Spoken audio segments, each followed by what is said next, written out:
Assalamualaikum warahmatullahi wabarakatuh. Apa kabar teman-teman, sahabat-sahabat semua, Bunda? Kali ini saya akan membahas bagaimana cara membuat roti atau bahan-bahan yang utama dalam pembuatan roti. Oke, saya akan jelaskan satu persatu. Dalam pembuatan roti atau membuat kue, tentu sebelumnya kita harus mengenali dulu bahan-bahan yang kita pakai dalam pembuatan kue tersebut, termasuk roti ya. Karena kalau kita tidak tahu bahannya, maka tentu kita untuk membuat seperti kue-kue kita tidak bisa untuk sempurna. Jadi sebelumnya kita harus menguasai dulu bahan-bahan apa saja yang kita butuhkan. Oke, titik lanjut. Untuk pembuatan roti yang kita pakai adalah yang pertama itu tepung protein tinggi. Protein tinggi ini dia mempunyai gluten yang sangat bagus untuk lebih empuk, dan di rotinya itu dia lebih mengembang ya. Jadi ini yang kita pakai adalah protein tinggi. Protein tinggi yang ada di pasaran ya, ini bukan promosi, tapi yang kita pakai adalah seperti cakra kembar itu yang dimaksud dengan protein tinggi. Jadi tepungnya itu kita tidak sembarangan membuat roti dengan hanya tepung saja, tapi kita harus tahu bahwa bahan roti yang pertama tepungnya adalah jenis protein tinggi. Kemudian sobatku, yang kedua adalah pengembang. Pengembang ini juga sangat menentukan kualitas roti. Bagaimana berkembangnya roti itu tergantung dari pengembangnya.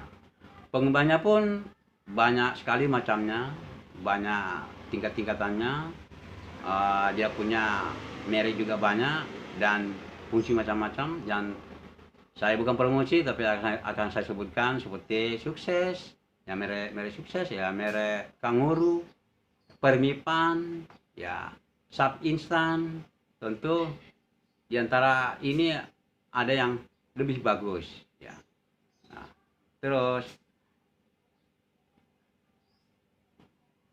bahan selanjutnya teman-teman yaitu pengempuk.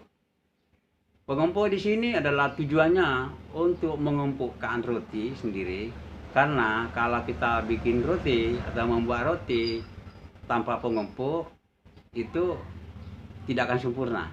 Kalaupun jadi, dia akan kayak buntet dan tidak akan mungkin bisa seempuk seperti yang memakai pengempuk. Pengempuk juga di sini banyak macamnya juga, ya, ya bermacam-macam pengempuk.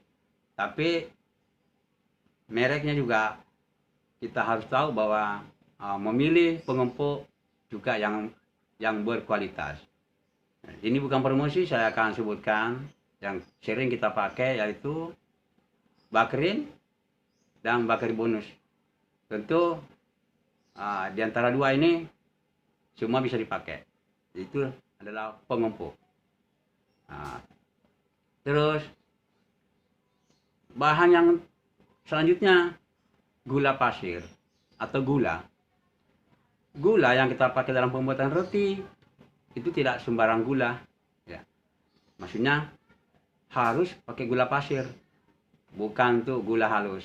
Karena dalam pengaduan roti semua yang saya pernah pelajari itu kita memakai gula pasir.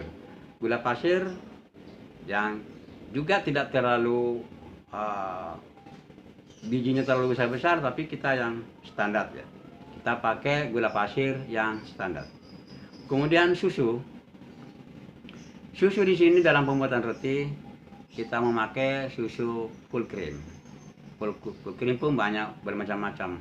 Mulai dari yang murah, yang sedang, sampai yang paling bagus. Jadi bukan susu cair atau susu-susu lainnya. Adapun susu cair juga ada untuk bisa menambah, yaitu dipakai air, pakai susu cair. Tapi untuk campuran roti yang umum kita pakai itulah susu full cream ya, itu beda lagi. Terus bahan selanjutnya garam. Ya tentu tahu semua garam. Garam ini juga bahan utama karena garam juga itu menentukan kualitas roti juga. Jadi harus ukuran yang tepat karena garam juga ini membuat rasa. Jadi kalau kita membuat roti tanpa dikasih garam, tentu dia kurang gurih. Jadi itu bahan-bahan juga harus dipakai dulu garam. Kemudian margarin. Margarin itu adalah keharusan. Margarin pun sekarang sudah melambung tinggi, ya. Banyak juga macamnya. Ada yang murah, sedang, ada yang tinggi harganya. Tapi kita dalam membuat roti, terutama untuk usaha roti, kita akan siasati, ya, mana yang cocok kita pakai dan ukuran yang pas. Nah, itulah margarin, ya, atau mentega. Kemudian bahan selanjutnya itu air dingin atau air, maksudnya air. Dalam pembuatan roti, ya sebaiknya kita harus memakai itu air dingin.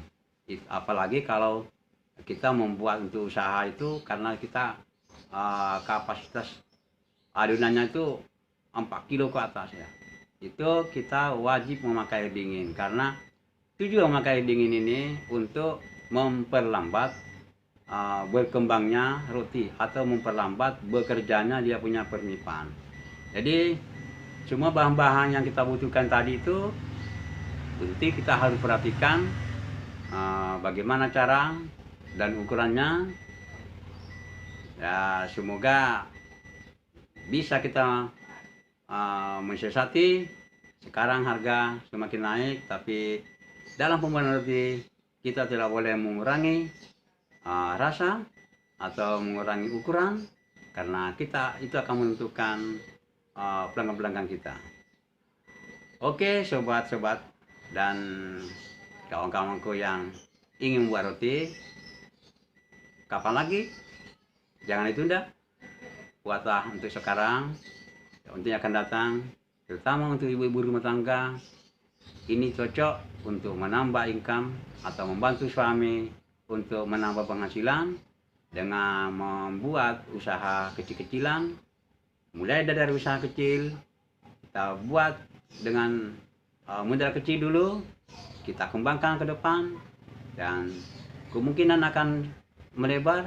Apalagi sekarang dalam penjualan kita bisa dengan online, bisa dengan tukang antar.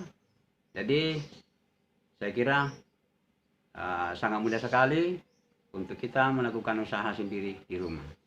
Oke, cukup sekian dulu. Semoga ini ada bermanfaat buat Anda semua, buat ibu-ibu rumah tangga, buat mas-mas, dan yang ingin berusaha untuk roti atau belajar membuat roti. Oke, ikuti terus video saya. Dan kalau video ini bermanfaat, di-share ke media sosial masing-masing.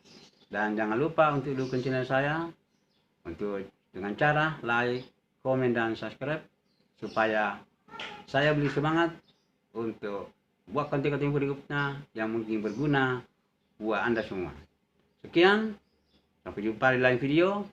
Assalamualaikum warahmatullahi wabarakatuh.